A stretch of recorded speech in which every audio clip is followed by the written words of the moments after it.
Qui sont les différents partenaires financiers du projet et de combien sont leurs apports?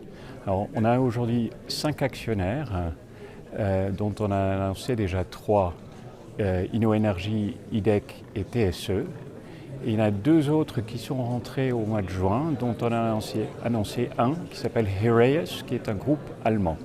Et l'autre sera annoncé très rapidement. Alors, chacun a un apport un peu différent.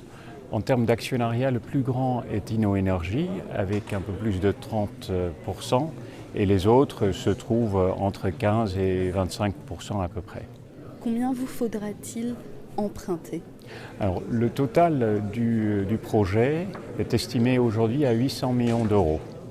Donc, une partie de cette somme sera apportée en fonds propres, en equity.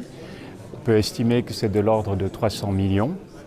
Il y a une partie en subvention, on pourrait penser par exemple 200 millions. Donc il resterait à peu près 300 millions à trouver en dette.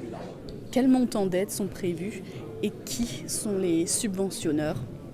On sait que l'État français nous a annoncé qu'ils apporteraient de l'aide pour un montant que pour l'instant on ne peut pas discloser, mais qui sera assez significatif. Et on va aussi demander de l'aide à l'Europe et puis éventuellement des fonds spécifiques selon les sujets. Donc ça peut être du recherche et développement ou d'autres formes d'aide, formation et autres. Mais on est relativement confortable à dire que à peu près les 25% d'aide en subvention qu'on devrait y parvenir.